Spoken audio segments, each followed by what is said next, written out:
When you say the name Kobe, what do you automatically think of? For me, I think of him playing 20 years with one franchise, and that one franchise is the Los Angeles Lakers. Now, it's very hard to imagine Kobe playing in any other jersey that isn't the purple and gold, but at one point in time, there was no guarantee that Kobe was going to finish his career playing in LA. And today, I'm going to talk about the real possibility of Kobe Bryant almost becoming a Washington Wizard and teaming up with none other than Michael Jordan. And to start this story, we need to go all the way back to the year 2000, because that's when Michael Jordan, he was announced as the minority owner of the Washington Wizards, gaining a 10% ownership stake in the team. And he was also given the status of being the director of basketball operations for the Washington Wizards. And the one season Michael Jordan was in charge of the Wizards, they went a horrendous 19-63 and were the second worst team in the Eastern Conference. And with the Wizards being so bad, their ticket sales being so low, that would prompt Michael Jordan to make a comeback the very next year.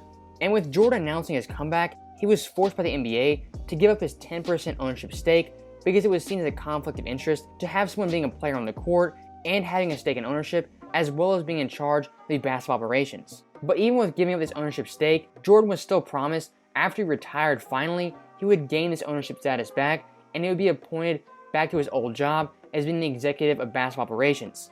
And the guy who promised him this, it was Abe Pollin. I want you guys to remember that name because that will be very important later on in the story. And as an old Michael Jordan was finally starting to make his NBA comeback, a young Kobe was showing signs that he could be a major superstar in the NBA. And as everyone knows, at this time period, Kobe was playing second fiddle to Shaq, and as Kobe started to get better, the tension between the two, it would start to rise, and the infamous Shaq-Kobe feud, it was in full effect around this time. And I wouldn't say one player is at fault, or there was one major incident where Shaq and Kobe just started outright hating each other. I think it was a slow build-up of each player being petty towards the other one and slighting the other's impact on how important they were to a championship team. And the tension between Shaq and Kobe, it would reach its peak in the 2003 season as Shaq was dealing with a foot injury, and he has the famous quote of saying, "If I got injured on company time, I'm going to recover on company time." And that one quote by Shaq, that really did piss Kobe off, but at the same time, Shaq being out, they gave Kobe the golden opportunity to show that he could actually lead a team and be the number one option. And with Shaq out, Kobe definitely impressed, as during that 2003 season, Kobe would average 30 points per game, nearly 7 rebounds and 6 assists, and he would lead the Lakers to a 50-32 record, and he would actually finish third in the MVP voting, 2 spots ahead of his teammate Shaquille O'Neal. In this 2003 season, it did not go unnoticed, as Kobe's mentor and longtime friend Michael Jordan, he started to notice that Kobe, he was finally emerging and becoming one of the best players in the league. And throughout that 2003 season, Michael Jordan, he would be in constant communication with Kobe and just kind of feeling out and trying to understand how happy leaving LA and coming to join the Washington Wizards.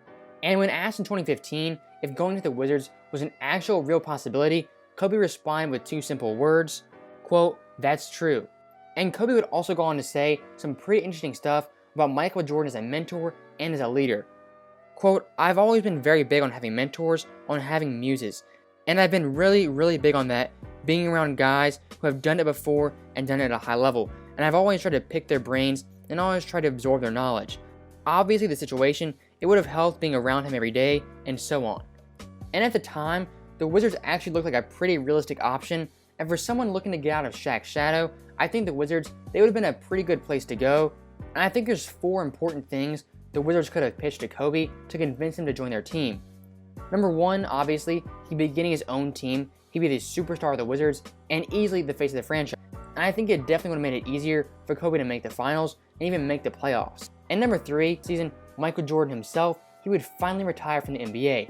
And with Jordan retiring, he was looking to get back in the front office and regain his stake as a minority owner in the Washington Wizards. But sadly, only weeks after the season, Wizards owner Abe Pollin, he called Jordan into his office and told Jordan that he would not be getting back his ownership stake and that he would not be resuming his position as a basketball operations executive.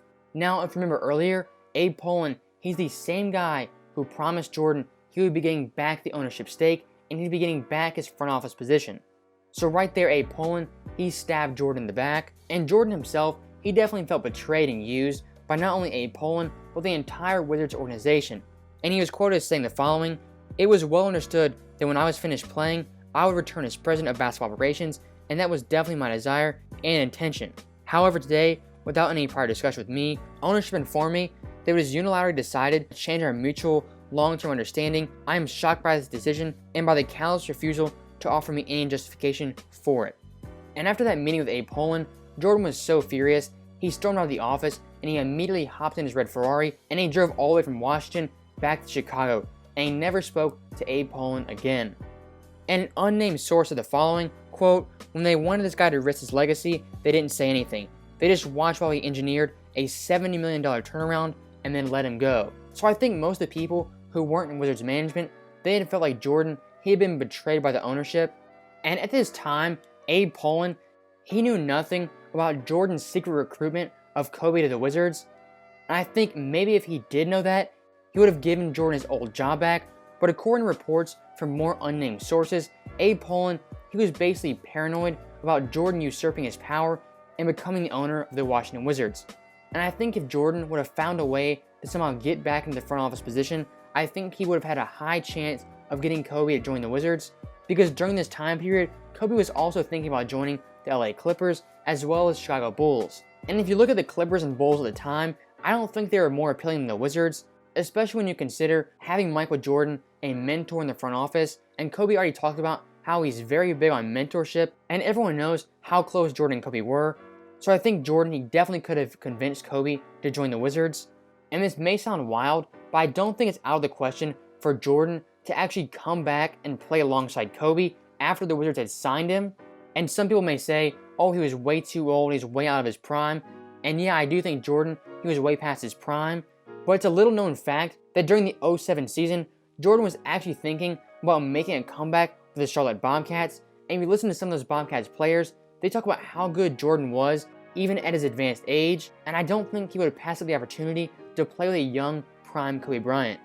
And when Kobe was asked about how successful Jordan and him would have been if they were on the Wizards, here's what he said, quote, "We would have put together a great team, and we would have won championships. Listen, man, there are a lot of players in this league that say, come hell or high water, we're going to get this bleep done. People can look around and joke around about winning, saying they want to win. For me, it's a matter of life and death. It was that important to me. And if it's that important to me, I'm going to get there." So Kobe, he definitely thinks him and Jordan, they could have won a championship with the Wizards. I don't think it's out of the question to say the Wizards, they could have made the finals in maybe the 2006 or 2007 season, because the East at that time, it was very weak and very watered down. And with a prime Kobe in that conference, I don't think it's out of the question to think that he could have led the Washington Wizards to the NBA Finals and possibly win a championship. So that's really where the story ends. And I think it is a pretty fun what if, and I don't think many people know about the possibility of Kobe actually joining Michael Jordan. So I think when you add in the fact that it was two of the greatest players in the game possibly teaming up, I think it makes it that much more of an interesting story. And I've really never seen anyone talk about this. I was actually really surprised when I found out how much information there was about this possible team up. And I think this is actually the first video ever made on YouTube talking about the possibility of those two guys getting together. So I hope you guys liked it. Don't forget to like, comment, subscribe. But besides that, thank you guys for watching. I'll see you guys next time.